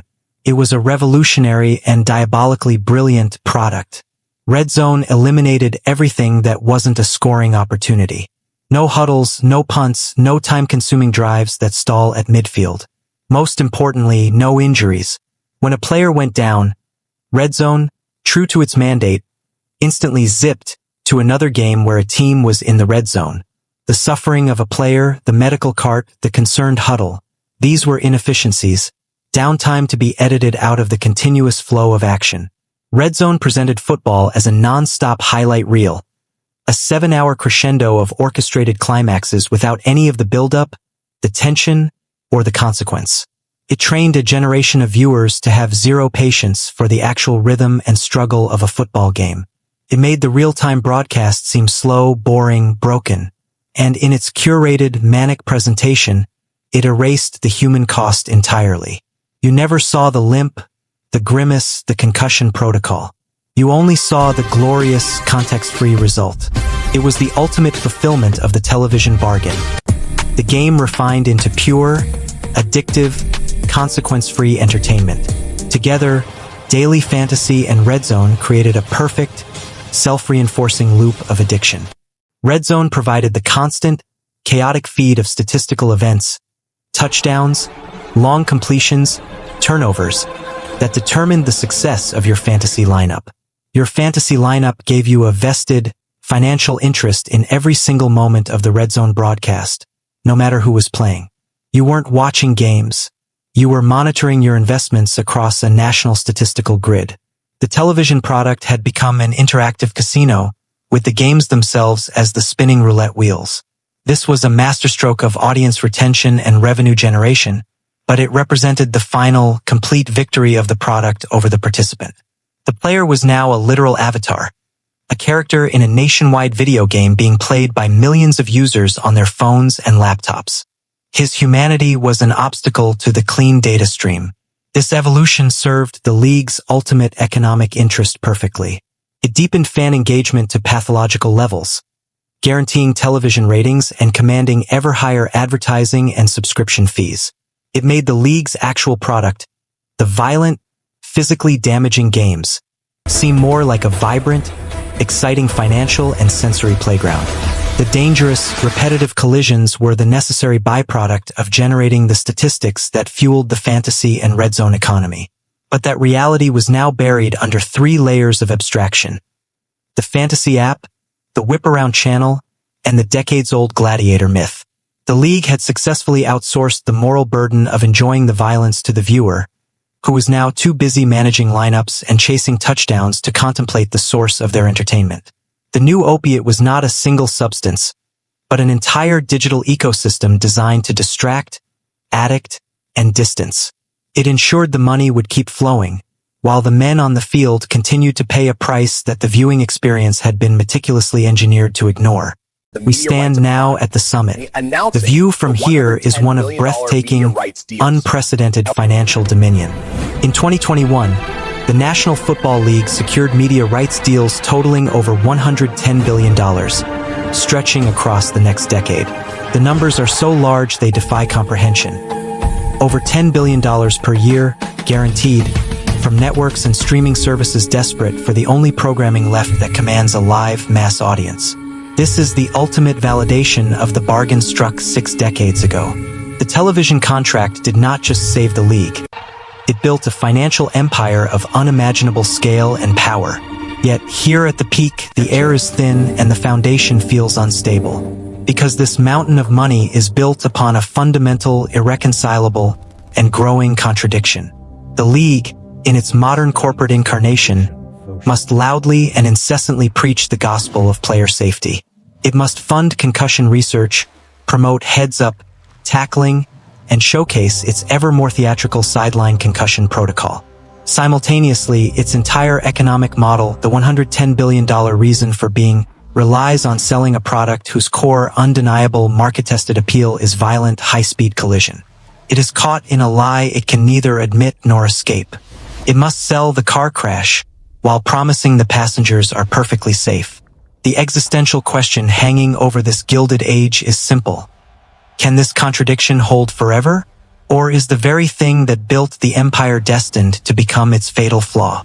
Examine the product being sold for $110 billion. The promotional spots are not about intricate play design or strategic brilliance.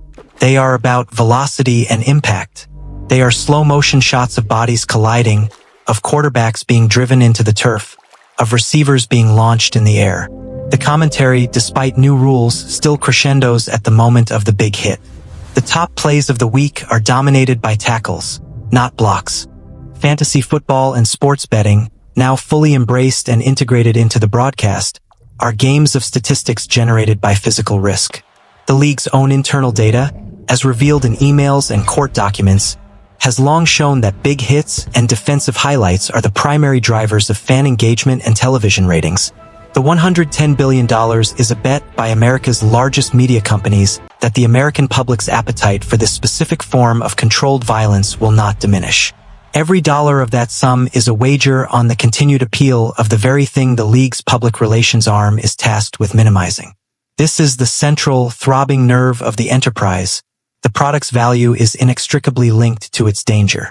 The safety initiatives, for all their expense and visibility, often feel like a performative counterweight to this reality. They are necessary for legal and public relations survival, but they cannot touch the core product without destroying its value. The rule changes, targeting penalties, adjustments to the kickoff, are marginal rearguard actions.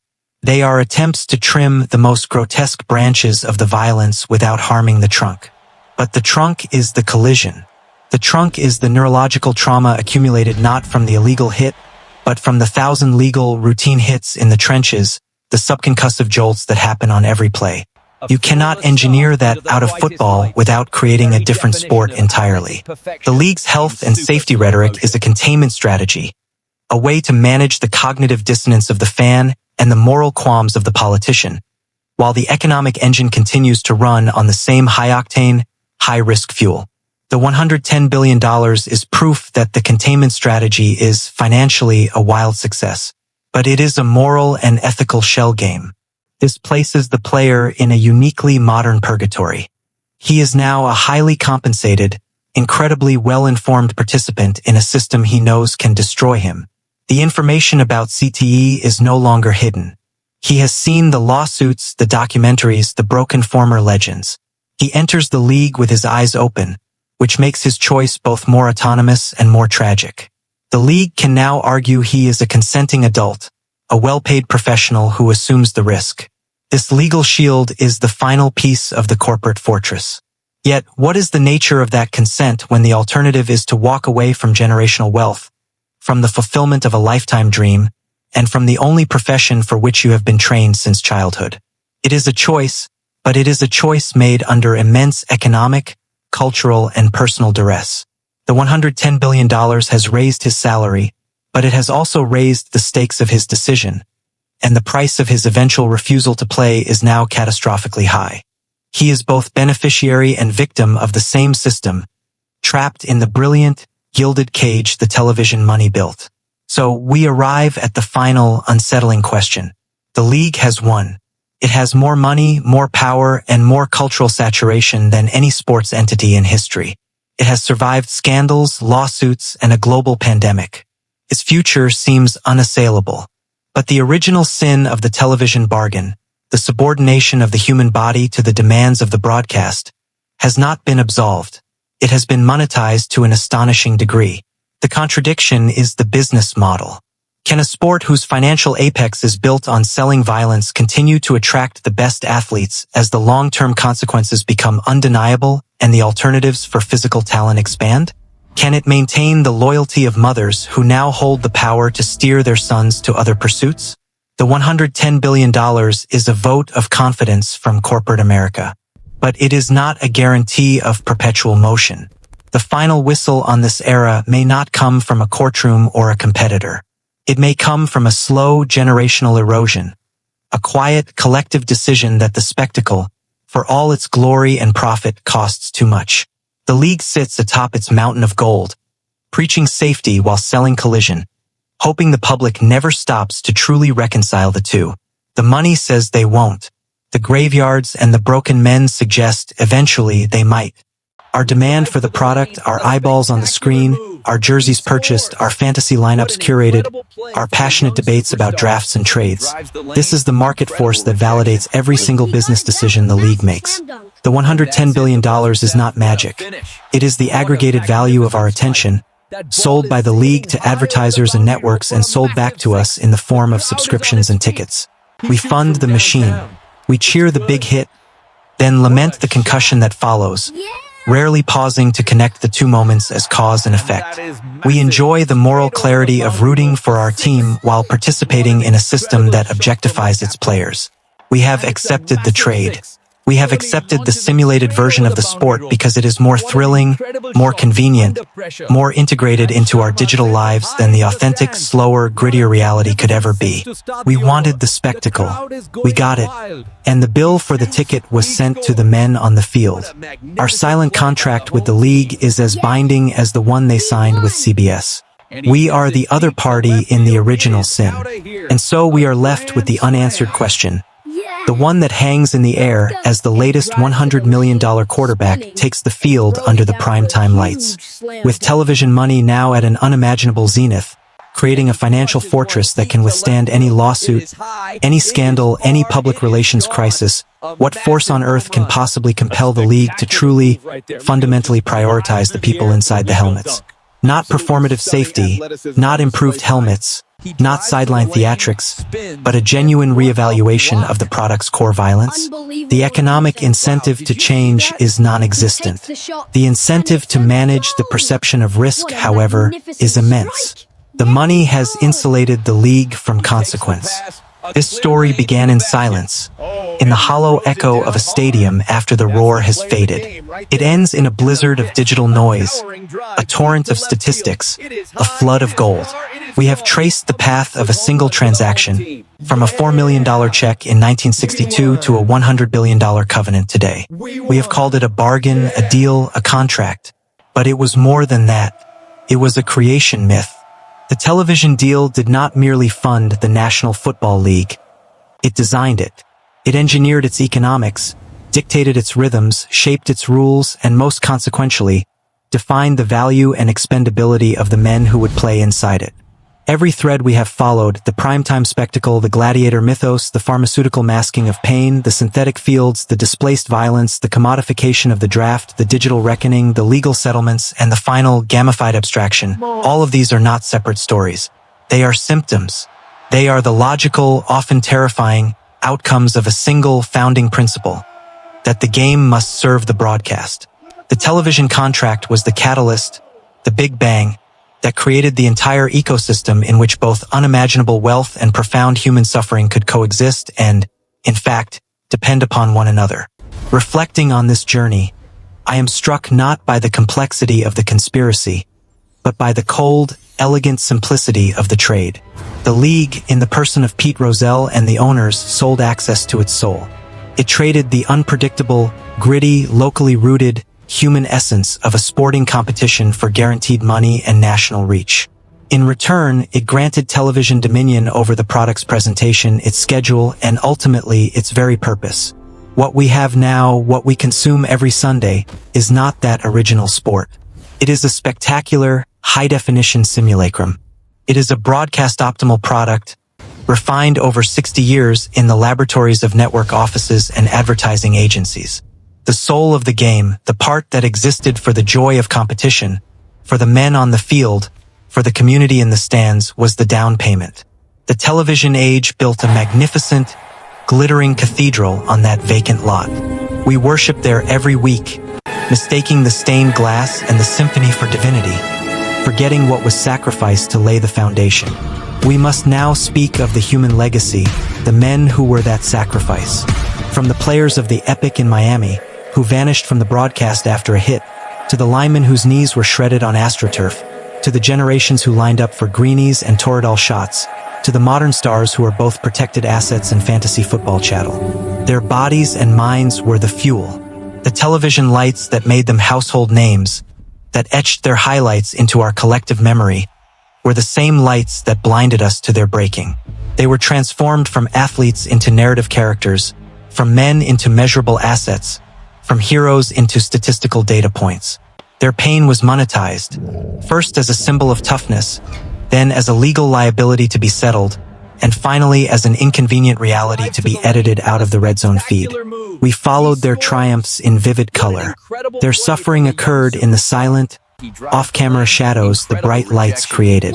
The legacy of the television deal is written in their scar tissue, in their faltering memories, in the empty chairs at their family dinners. The empire has a human cost, and the receipts are held by the broken and the departed. This leads me, and must lead you, to a moment of uncomfortable reckoning. This is about our complicity. My complicity, your complicity. We are not passive observers of this history. We are its engine. It has purchased the best lawyers, the most sophisticated PR firms, the loyalty of universities and communities, and the passive consent of an entertained public. The players' union, while stronger, negotiates within this fortress, fighting for a larger share of the treasure, not for the demolition of the dungeon. There is no competitor, no regulator, no movement powerful enough to challenge the foundational logic of the enterprise.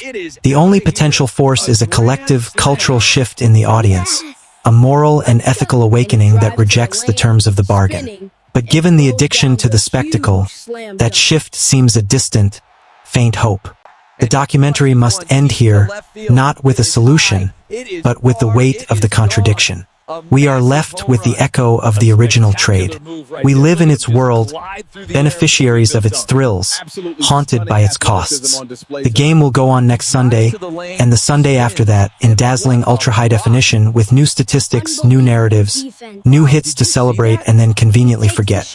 The machinery is too well-oiled, too profitable, too embedded in our national identity to stop. But perhaps now, when you hear the roar of the crowd through your television speaker, you might also hear, faintly, the silence that follows it. The silence in the empty stadium. The silence of a man struggling to remember. The silence of a family grieving. The television deal saved football and sold its soul. And we, every time we tune in, every time we cheer, every time we bet, are the witnesses to that bargain, and the ones who keep it in force. The whistle has blown. But the game, for better and for infinitely worse, is far from over.